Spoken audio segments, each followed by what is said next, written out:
नमस्कार बच्चों, सोशियोलॉजी की क्लास में आपका एक बार फिर से स्वागत है। हम लोग चर्चा कर रहे थे विकास से संबंधित विस्थापन के बारे में। आज हम हमारे इसी टॉपिक को आगे बढ़ाएंगे और आज हम चर्चा करेंगे विस्थापन एवं पुनर्स्थापन का अर्थव्यवस्था एवं नियोजन पर प्रभाव के बारे में। विस्थापन एवं पुनर्स्थापन के अर्थव्यवस्था तथा नियोजन पर ये प्रभाव होते हैं। सबसे पहला है, विस्थापितों को दी जाने वाली मुआवजा राशि का समय पर भुगतान न होने तथा अत्यधिक औपचारिकताओं के कारण काफ़ी कठिनाई होती है। दूसरा पॉइंट है, विस्थापित परिवारों के परंपरागत व्यवसाय जैसे कृषि, पशुचारण, मत्स्यखेट आदि प्राय पुनर्वास स्थलों पर उपलब्ध न होने के कारण रोजगार की समस्या उत्पन्न हो जाती है। तीसरा पॉइंट है, स्थान के प्रति लगाव होने के कारण विस्थापित किए जाने वाले लोगों को भावात्मक आघात पहुंचता है। अपनी धरती, खेत, खलियान, नदी, तालाब से बिछड़ने की वेदना उन्हें जीवन भर सताती है।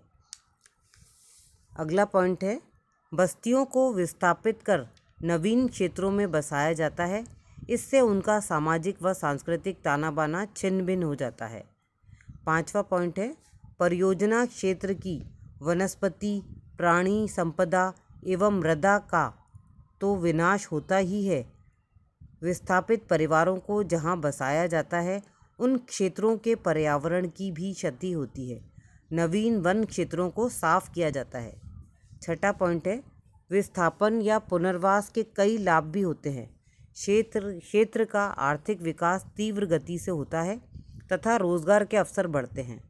सातवां पॉइंट है, विस्थापित जनसंख्या में से भूस्वामी को तो अन्यत्र भूमि आवंटित कर दी जाती है, लेकिन भूमिहीन श्रमिकों, वनों पर निर्भर आदिवासियों, प्राकृतिक चारागाहों में पशुचारण करने वाले परिवारों को कोई मुआवजा या क्षतिपूर्ति नहीं दी जाती है।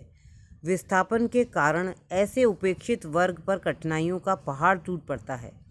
आर्थिक विकास के लिए परियोजनाओं का निर्माण एवं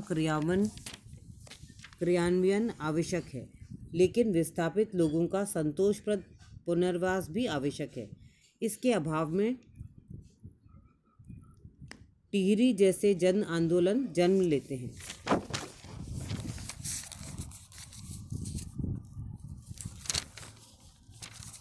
अब हम चर्चा करेंगे विस्थापन की समस्याओं को हल करने के उपाय के बारे में।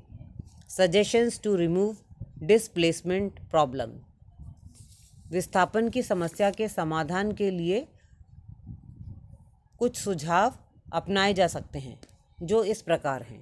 पहला है, प्राकृतिक आपदाओं से निपटने के लिए सरकार को विशेषज्ञों के ज्ञान का सहारा लेना चाहिए। दूसरा, निर्धनता एवं बेकारी की समस्या का समाधान करने के लिए यद्यपि सरकार ने अनेक उपाय किए हैं, किंतु भ्रष्टाचार, भाई भतीजावाद आदि के कारण ये योजनाएं पूरी तरह से सफल नहीं हो पाई हैं। अतः उन्हें रोकने के लिए सरकार को कारगर कदम उठाने होंगे। तीसरा पॉइंट है, राजनीतिक क्रांतियों के पीछे आर्थिक के अतिरिक्त अन्य कारण भी होते हैं, जिनका निराकरण किया जाना चाहिए। चौथा पॉइंट है, आतंकवाद आज सारे विश्व की समस्या बन गया है, अतः विश्व के सभी देशों को मिलकर आतंकवाद से निपटना होगा।